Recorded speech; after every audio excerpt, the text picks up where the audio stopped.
Please come on up and join us. Whenever you are ready, you have 3 bills in front of the committee. If you would like to tell us about those, whenever you get a chance, whichever order you want, please just tell us which bill number you're talking about. Thank you, Mr. Chairman and members of the Judiciary Committee. I'd like to start with House Bill 8024. Very good. And the bill is relating to criminal offenses. Specifically, I want to address that the current law at this moment says that it's illegal. It's a legal disparity between purchasing handguns and long guns. And what the bill is addressing and comparing the two different type of purchase. For the purchase of a handgun, the person must be 21 years of age and complete a firearm safety training course. Versus the purchase of long gun, a person must be only 18 years of age and there is no requirement to complete firearm safety training. So it's a big difference between handguns and long gun based on age and the training.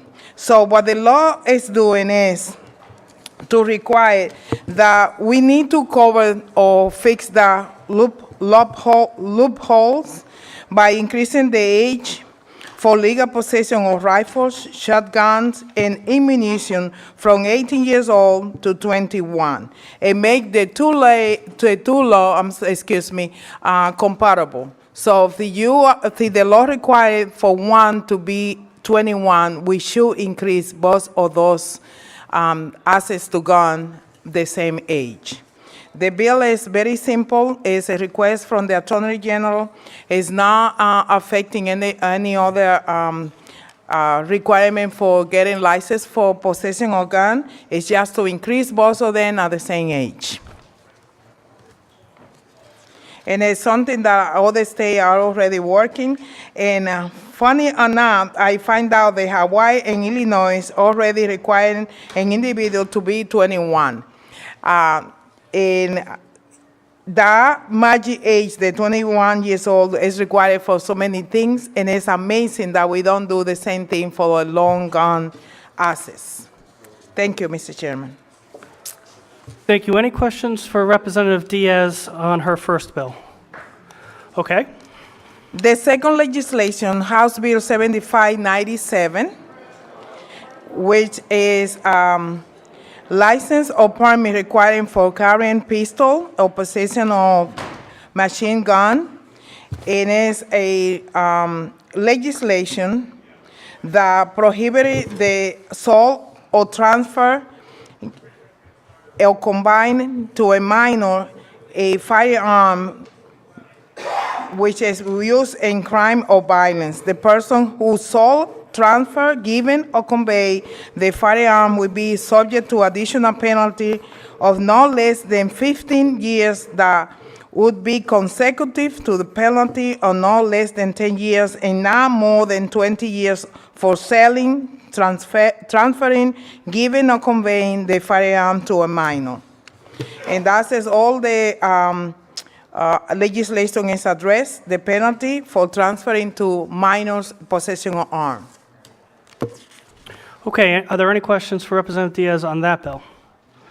Okay, and your final bill, And the last one is the House Bill 7598. And it's a bill that I introduced for many years. And I'm very happy to be in front of the Judiciary Committee with this legislation again. And it's prohibited access to firearm to minors. As the present law, when a minor possesses and use a firearm, we don't have anything in the law to address that. And this is taken as an advantage for criminal to allowing minors to carry firearms when they are in the presence of another adult. But also the legislation is exempting many situations that the minor can be or using or having access to firearm. And the legislation is very clear in listing all the circumstances where the minor don't have any problem or cannot be prosecuted because they have access or they have ability to carry one. And the bill is expressing or listing those circumstances. One of them is the most important one: the minor has to be in the presence of parent, guardian, or qualified adult at any regular and recognized rifle range or any range where the firearms may lay fall for shot. The minor is engaged in lawful hunting activities, or the minors can be participating in competitive and target shooting when accompanied by a parent, guardian, or qualified adult. Or the minor can participate in ROTC programs, ceremonial parade activities, state militia activities, or basic firearms education.